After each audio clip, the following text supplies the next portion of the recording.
Okay, so let's think about our class, which is the church, the falling away, and then we'll touch upon the restoration just briefly. But basically, we're trying to get a grasp on how did the religious scene become as it is, and how did this all occur? So far we've seen the model church, what it was in the beginning, and we've seen the state of the Roman world, what the difficulties were there. The spread of Christianity, persecution. I have Meet the Fathers. We'll talk about that later. I have a lot of short vignettes of these church fathers that might give us appreciation for some of the Christians that were in those ages, particularly what is called the ante-Nicene period. By that I mean ante means before, A-N-T-E, and Nicene is 325, the council at 325, which occurred in Nicaea, Italy. And so that was a conference that was called by Constantine the Great to settle some of the issues that were going on. He thought he could step in. But anyway, so before that, we call it ante, before Nicene, the Nicene period. So all the up to 325. So the fathers at that period have a lot of interesting things, and you can see, you have to kind of dig in there and watch how things progress. But you can see the progression of error, and we're going to start there with that error today. But these errors begin to invade, and that's where we are. So we'll come back to Meet the Fathers at a later period. So there are three areas that we're concerned with, and that would be doctrine and the government and the worship of the church. Doctrine, government, worship. So where do you suppose that maybe the first error might have taken place? If we're just going to guess a little bit, doctrine, it might be, of course, all of it's doctrinal perhaps, but regarding the government and the worship, where do you suppose the first big errors began to invade? And it was on small scale at first. Okay, so in those three areas, where would you put that? Government. The government of the church. How is each congregation organized, and who are the leaders, and are these the only leaders, and how are we going to follow the New Testament pattern? That's the first error, government. And it was, as Bruce had said, what some of the people are going to take upon themselves different areas of leadership. So we'll talk about that this morning. So here is the early departure. So I have this particular departure class divided into at least three segments, because there are many different departures that began to occur, and we need to see all of them in order to get a feel for what's going to happen in the Middle Ages. So the first one was separation of offices. That would be government of the church, inclusive of the clergy and laity. Of course, it's all doctrinal, but it also, of course, primarily is the government of the church.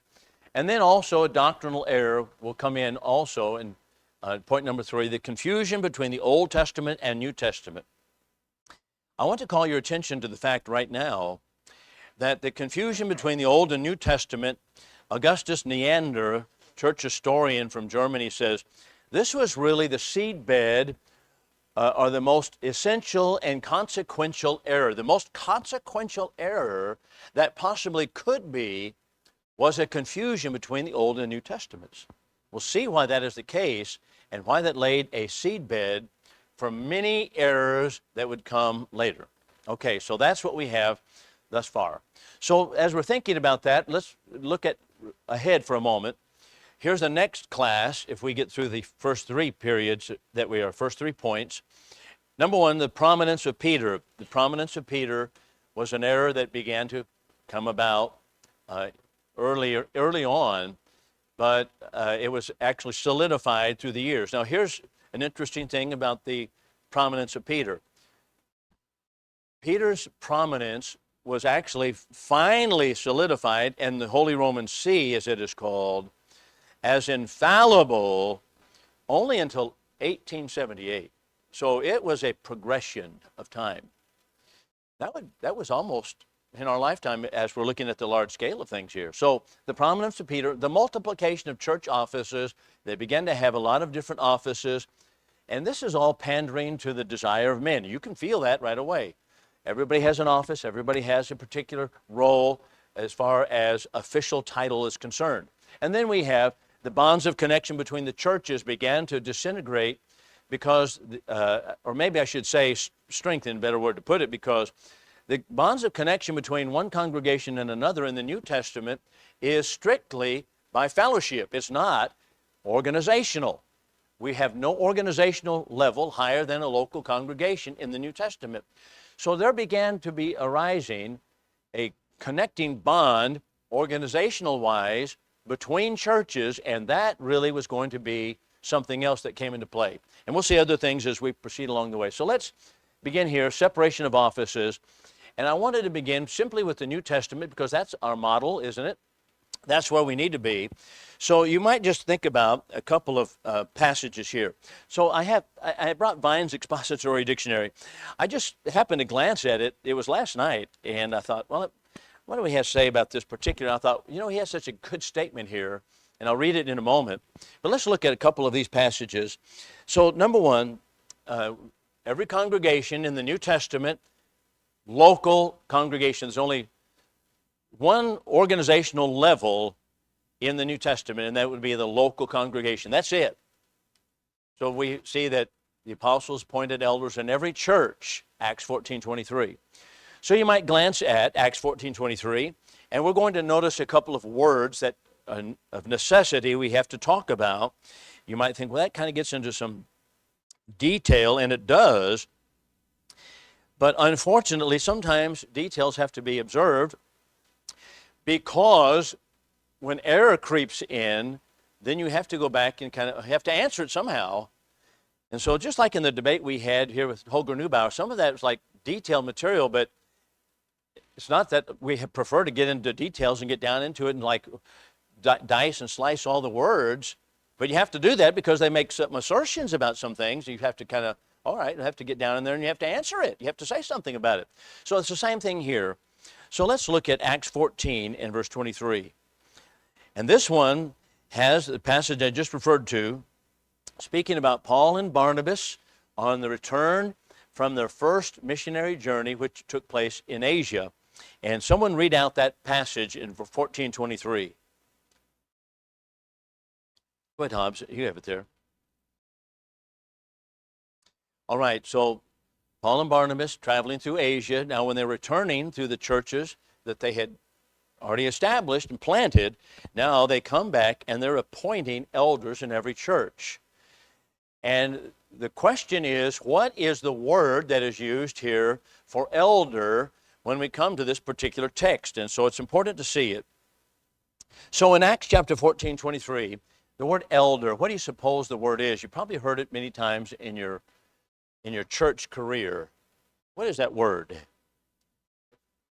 Presbyteros, elder. Presbyteros, and that translates presbyter. Presbyter, the head, the organizer, the head. So now, what do we see significantly here in this text? We have presbyters, it's plural, and in every church. So that's what we have. We have not one man appointed as an elder, the elder, but this is elders, and the word is presbyteros, which is elder. So that's the word we have here. So having looked at that, and we've seen that we have a multiplicity of those men appointed by the apostles, and we are assuming here that they laid their hands on them, that they might have miraculous gifts in order to teach. We learn that from other passages, such as 1 Corinthians. Let's go to Acts chapter 20 for just a moment and see in verse 17 through verse 28 a different set of words that are used in some of the cases. All right, so this is Acts 20, verse 17. Once again, this is from Miletus. Paul sends to Ephesus. He's on his way to Jerusalem for the last time. And he calls to him the elders of the church, all right? What is the word here? Presbyter, that's right. Presbyteros, elder. Calls to him the elders of the church. Now here's the significant fact about it. When you come down to verse 28, still speaking to the same group of men, and by the way, do you see a plurality? You do. You have plurality. The church at Ephesus had a plurality of elders once again. There's not one man. But when you come down to verse 28, here's what Paul charges them. take heed to yourselves and to all the flock over which the Holy Spirit has made you bishops, bishops, to feed the church of the Lord which he has purchased with his own blood. All right, what is the word here? Pastor, shepherd, and the Greek word is poimen. Poimen is a shepherd. All right, so we have a bishop is an overseer, the shepherd. Interestingly, we have the interchangeableness of the terms elder and bishops right here. That's how the New Testament continually portrays this office, and it is an office. We learn that from 1 Timothy chapter 3, where we're going to go right now. Any questions about it thus far? All right, let's look at 1 Timothy chapter 3 for a moment and verse 2. You might keep in mind what we've just learned.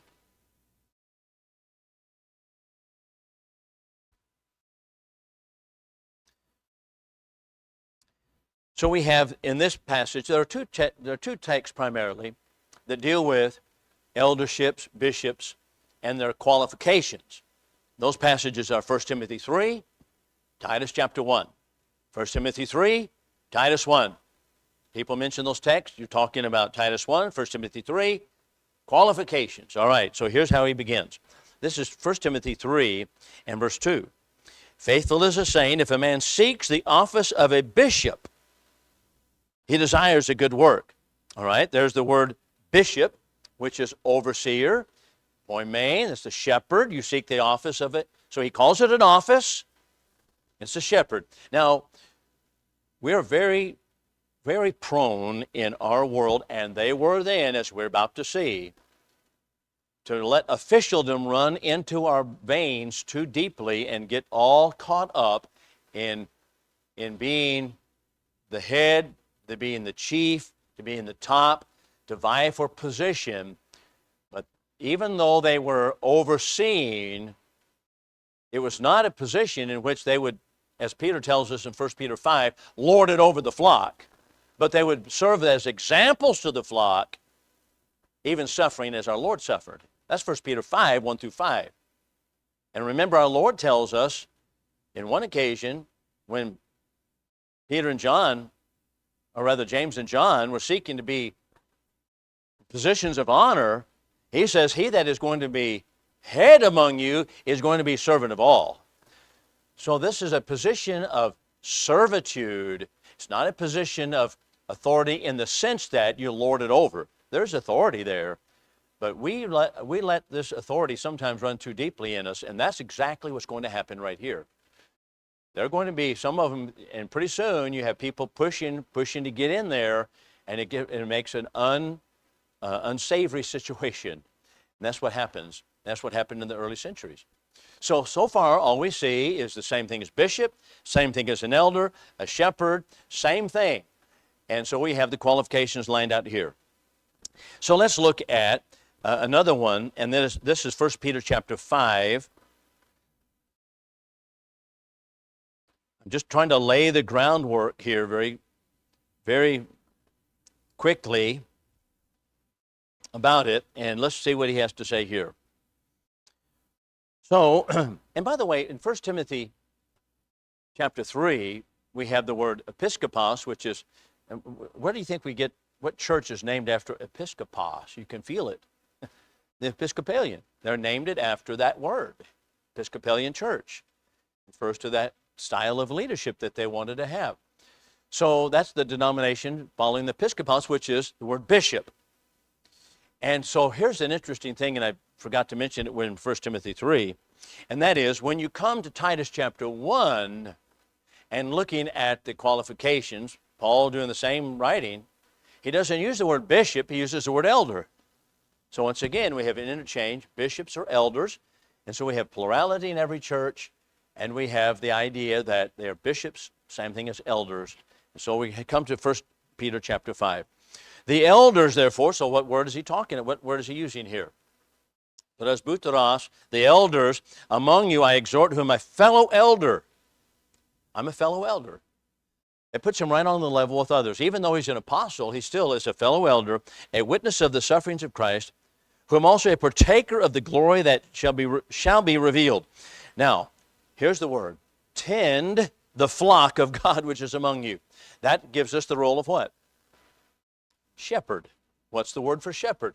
It's the word poimen, the shepherd, and this is the Greek word, this is the verb of it, poimano. I want you to shepherd. I want you to be the shepherd of the flock. So once again, elders, bishops, shepherds, all the same thing.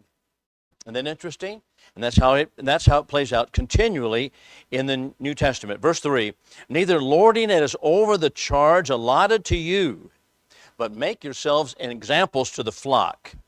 And when the chief shepherd shall be manifested, you shall receive the crown of glory that fades not away. All right, so there's the passages, primarily the ones that deal with the shepherds, elders of a congregation. So the model is very simple. Now, I say the word model, I'm cognizant of the fact that there are many people today, particularly in our own brotherhood, who simply chafe at the idea of elderships, of they're a pattern of the New Testament, and they just don't like any pattern whatsoever, and they just don't think there's any pattern that we should follow, and we just go where we want to go with it. And you see them on Facebook all the time, and they're just they get all worked up about, well, why should we follow that? Well, let me ask this question. What is the only safe guide is to follow what we have right here. That's the only safety we have, isn't it? To follow what we have in the New Testament. That's the pattern of every congregation. I don't know any other course that I think I would be wise to pursue. Do you? Other than recognize this is the case. So having said all of that, let's now launch into the deep regarding what happened with the separation of offices. So this is from Augustus Neander. And Augustus Neander in the 2nd century says, things began to shape up a little differently among them. And here's how it happened. Number one, the separation of offices, that is, they took bishops and presbyters, which are really the same thing, same word, isn't it? We've seen that already. And so what happened? They made one man a bishop of the church, and the rest were poimen, that is, shepherds. So there's one man became a bishop, another. So the title bishop, or the word bishop, began to be used as a title for one particular individual in a congregation. So when you read in church history, 2nd, 3rd, 4th centuries, you'll read, so-and-so is the bishop of the church at Miletus. So-and-so, the bishop of the church. You don't read anything like that in the New Testament. But we do see it come into play in even in the 2nd century. Irenaeus, the bishop of the church at Smyrna. The bishop. Completely different than what we have on the pages of the New Testament. This is why, Menzies as Alexander Campbell back 250 years ago said, what we need to do is leapfrog over all of church history and just go back to the New Testament and follow it. He didn't found anything, but he did indeed. He did strike up a nerve with a lot of people saying, that's what we need to do. That's the only guide that we can really have is to go back to the New Testament. So there began to be these separations. So we have a bishop. Now we have a bishop, and pretty soon, by the 3rd century, there's a bishop of every church. One bishop. One man's a bishop. Well, do we see that today? Same thing today. The bishop of the church. The bishop. Yes, sir. That comes later. Yeah, we're going to talk about that in just a minute. You're anticipating my outline. That's great. That's exactly where we're going, though. So the outline is indeed one bishop over other churches. So that's number one. So here's following Neander's comment. He said this comes to us also in the 4th. This is the 4th century now, and this is Jerome. Jerome was a great scholar in the 4th century. He was the one who put together the Latin, what's called the Latin Vulgate, Latin translation of the New Testament, the Bible. Anyway, Jerome points out it was the custom in the Alexandrian church, and where's Alexandria? Egypt. Up to the middle of the 3rd century, that presbyters chose one of their number for their president and called him the bishop. So see how this is going? They have presbyters. One guy, okay, you be the bishop, we'll be the presbyters. And so the line of demarcation, according to Augustus Neander, is the historian, is the time of Tertullian. This is one reason I wanted to meet the fathers. We need to kind of see, these are Christians who wrote. Some of them were right on the beam. Some of them kind of got off in things. But Tertullian, he says, at the time of Tertullian, who stands on the boundary between two different epochs in the development of the church. Well, when was Tertullian? Well, he was from 155 to 220. That would put him in, beginning in the 3rd century. And Tertullian stands really on the demarcation line. Things were kind of simple, even though we've already seen movement away. But now, after the 3rd century, it's going to go full-fledged, and that's how it's going to go.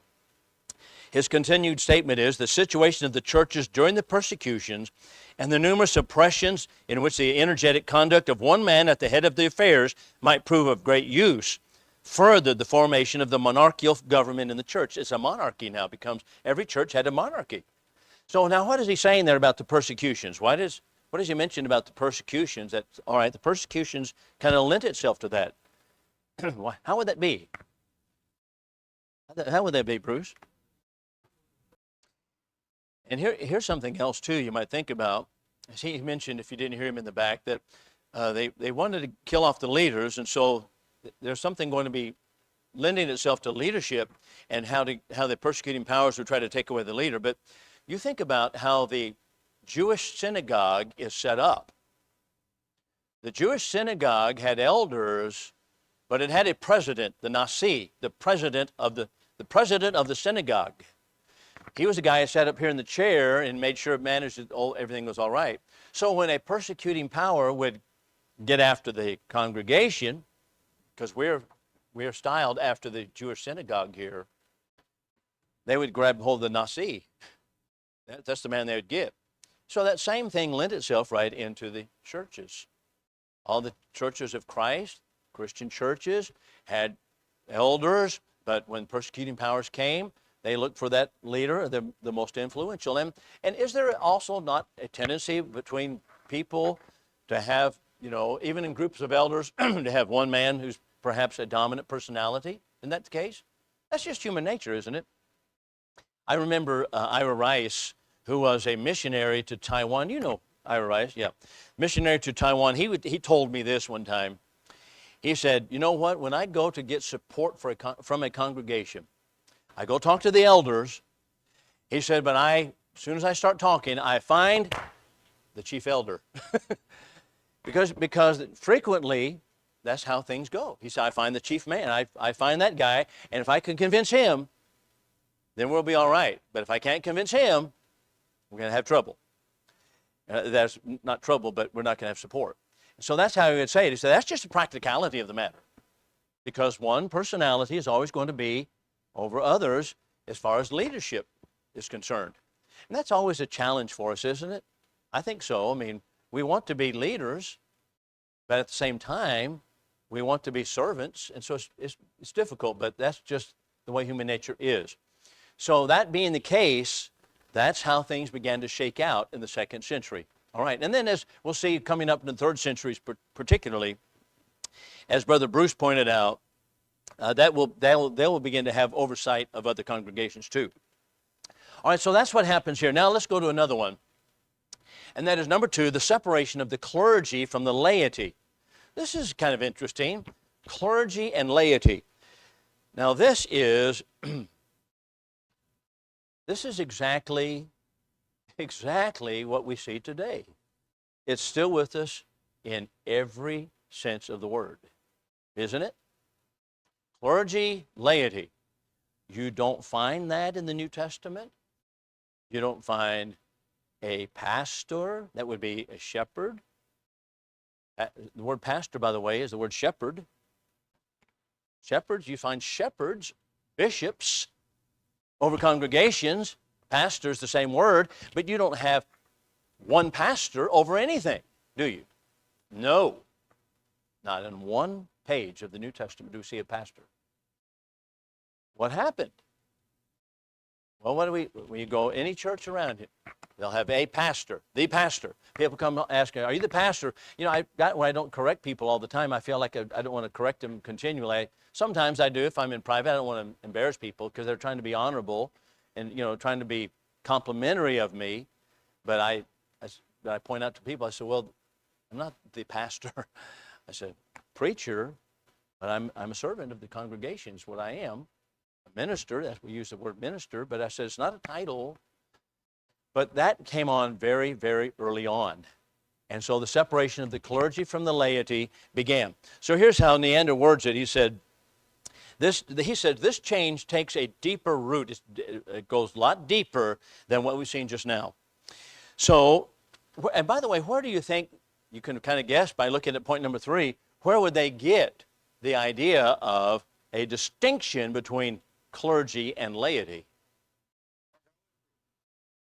Well, not only idolatry, where would anybody think there's an Old Testament, God-ordered system of priests? They're the man you have to go to. That's where they get it from. So when you get the confusion between the Old and New Testaments together, and you see in the Old Testament that they had priests, and these are the men to whom you had to go in order to worship God, in order to please God, you know very well that we're going to have trouble. And that's exactly how Neander puts it when you have this distinction. He said this takes a lot deeper root. The very nature of things is such that as the first Christian spirit died away. I thought that was interesting the way he put it. The first Christian spirit, that is disposition. And as the human spirit became more prominent in the progress of the church, as in the increasing churches, the difference of education, Christian knowledge manifested itself more clearly. Do we have that today? Sure. Difference in education, what happens? Talk about that in a minute. This springs up so easily from the selfishness of human nature and is the source of all popery. The source of all popery, P-O-P-E-R-Y. It's not, the potpourri word, not what that word. It's the source of all popery. So what is he saying here? Yeah. What's he saying? What led to it?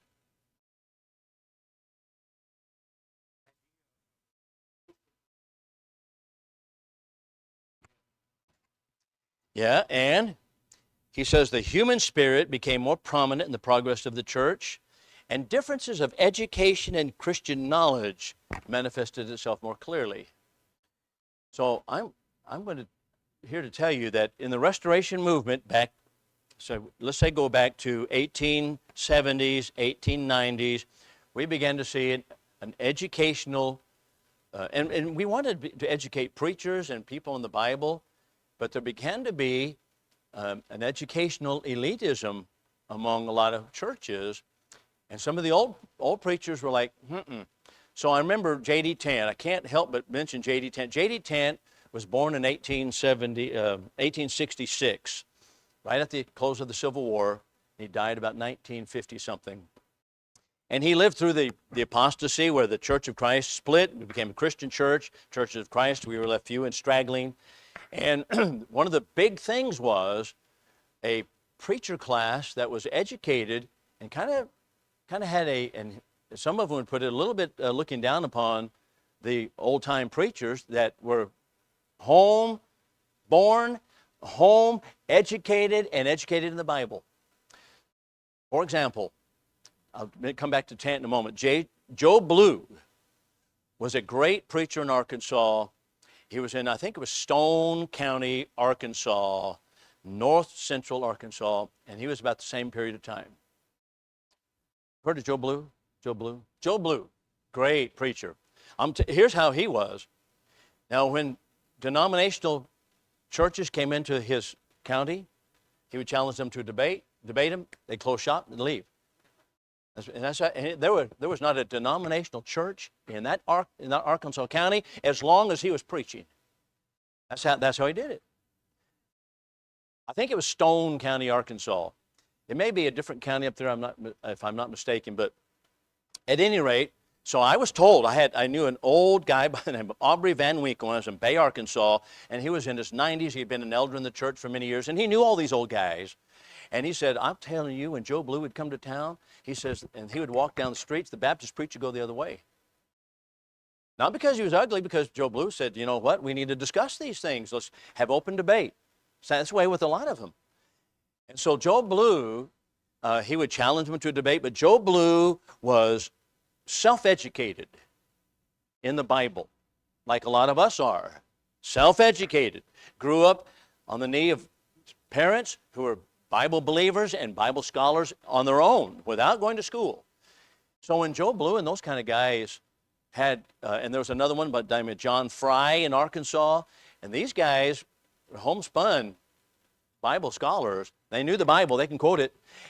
And boy, I tell you what, when the schooling class came along, coming out of the colleges, and they kind of looked a little bit down their noses at the other guys, they didn't appreciate that. So here's how J.D. Tant handled it. J.D. Tant was the same way. J.D. Tant grew up on the frontiers of Texas. He was a sheriff at one point. He was a horse breaker. He broke horses, and he became a Christian, but he didn't go to school.